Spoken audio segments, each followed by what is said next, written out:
What's up, y'all? Shuffle, and this is a quick video talking about the best skill on each character, or at least as Wanderer, in Darkest Dungeon 2.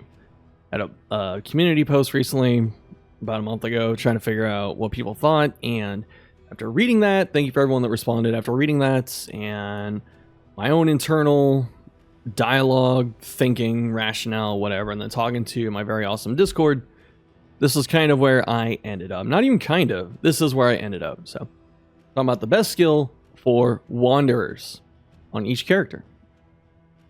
If you like this, we'll do one talking about past two. The best skill in Plague Doctor, I'm just going to have it highlighted here, is Indiscriminate Science. And the reason is, it's a pretty strong heal, especially if you can generate your own positive tokens.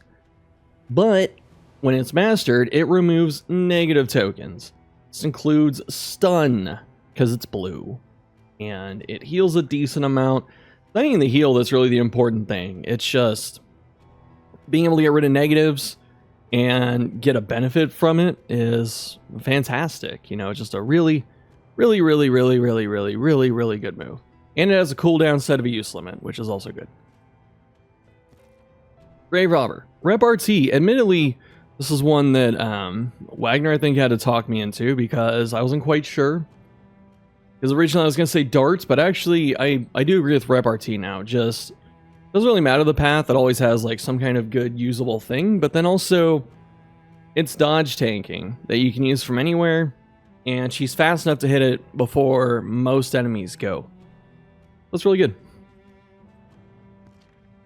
Highwayman. It was either Pistol Shot or Duelist. They're both pretty good. But I gave the edge to Pistol Shot just because reach is super important in this game. The mastery jump is huge in terms of damage. And it stuns on combo. It has no business doing that, but it does. And I remember, I think someone gave me a comment that was like, Shuff, have you ever been shot by a flintlock? You'd be stunned too. It's like, bro, that's not even the point, you know? You just shouldn't do that. You shouldn't have a damage or a damage move that can have that much great utility. And then for Duelist, I mean, just moving around is really good too. It helps fix a lot of teams. Man-at-Arms. We're down to 2, although you could argue pretty much everything on Man-at-Arms is really good at this point.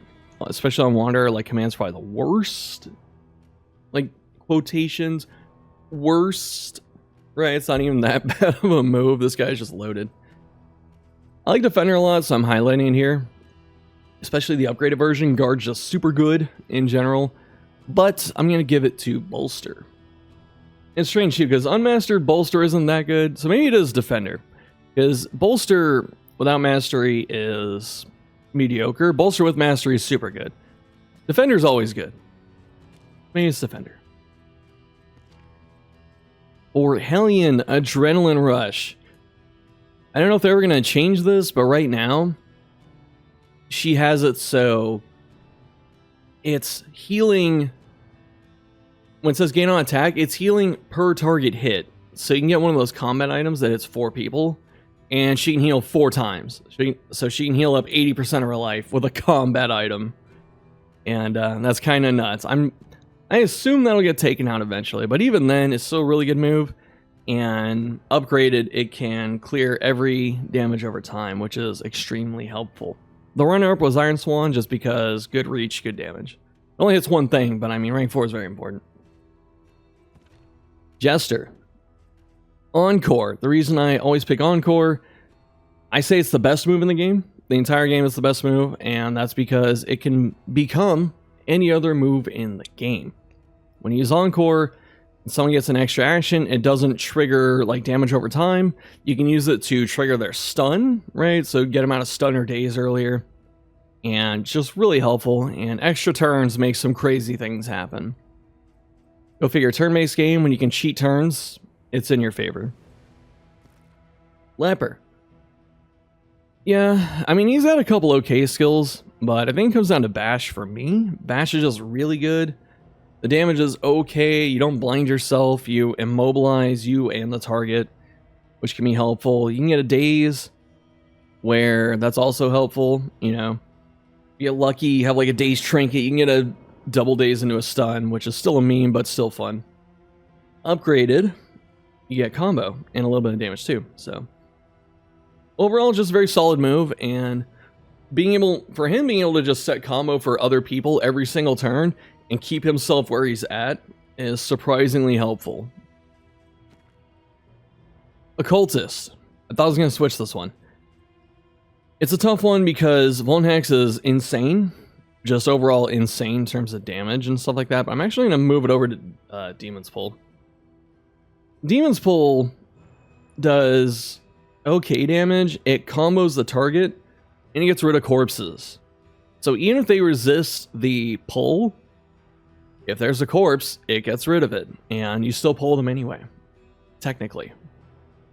The other thing that's really good is most areas in the game have some sort of corpse interaction, and having someone that can just, you know, blast corpses for free every single turn is very helpful. Not only that, so you get the combo on both versions, but then upgraded, it stuns with unchecked power. So if he ever finds himself with 2 up tokens, you can stun something. But the other reason I was thinking of Vulnhex is just because it's really efficient. It's a good damage boost. Bonnie, Smokescreen. Baseline, not super insane, but still pretty good. Upgraded, insane. And there's a discussion a while back. People were saying, like people I talked to were saying, like, you know, Smokescreen is overtuned. Maybe it should get nerfed and all that, but my pushback against it was because of how the game was, at least at the time, where damage was like the go-to thing. Like, you should just be killing things every single turn. You know, screw setup and all that, screw support. I argued that most debuff skills had to be at the power level of Smokescreen to find a slot on the bar.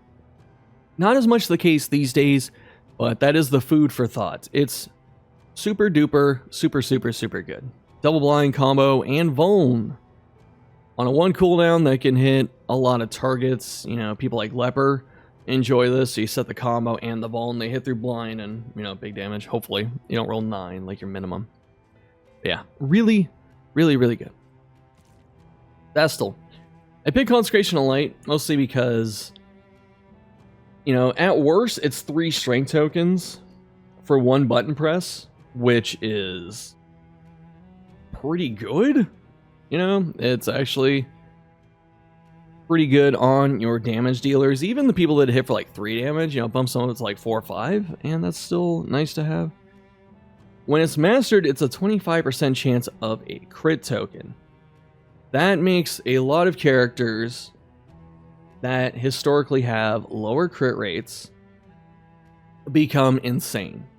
Because you have a higher crit, or you get crit tokens, you can throw it into the stuff you want on that turn. You can do big damage. You can line up big damage turns if you want to. You know, if you get crit, you can wait another turn. Hopefully, you know, you find something else to do, keep the crit token, and then get strength next turn, and then set up all kinds of stuff, and, you know, do 60 damage. That kind of stuff's really cool. But otherwise, just being able to give other people crit is very hard to do in this game. Crit's a rare token on the player's side, and someone that can just hand it out 25% of the time makes it a very good skill. So, she has a couple good abilities after the rework, but I think Consec of Light is just far and away the best. Flagellant. A lot of people said Deathless. Understandably, Deathless is a very good move, but a lot of people also said more, and this move is ridiculously busted. I think, I don't have the name in front of me, but there's someone in the comments that said that more is the most broken move because no one should hit a taunt ability and come out of it the turn after with more health than they started.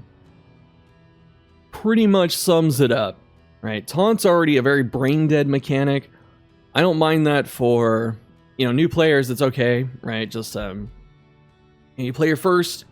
You beat each confession like 1 time, maybe dabble in Kingdoms, and then you're probably done with the game, you know, as the casual player, and that's totally fine. Taunt's good in that instance. It gets you through it. You don't have to be like a turbo nerd and learn all the movesets of enemies. At higher levels of play, or long-term game health and all that, Taunt is a very unhealthy token the way it operates now. It is not good for design space and the enemies and all that. While we have it, this move is ridiculous because there's no negative to running this. You know, it stacks up to 3, the pain tokens. Unmastered, they heal you 10% each, so you can heal for 30% of his life, and mastered it's 15, so he heals for 45% of his life. And he has the 2 taunt, so people will hit him twice with the 2 taunts and, you know, give him the 2 tokens. But then when he hits one of his other abilities that hurts him to use, like Punish, he gets the 3rd token. And then the turn ends, and then he heals everything. Or you can run, or you can hit more, you know, take a beating that turn, get close to Death's Door, maybe even hit Death's Door, and then on your turn just Sepsis, and you literally slingshot back to full HP. Ridiculous. Ridiculous. So, like I said, Deathless is pretty good, especially on like Scourge and stuff like that, but this move is the most busted move in the entire game. I'll say that until it gets changed or until, I don't know, something more busted comes out, I guess. Duelist.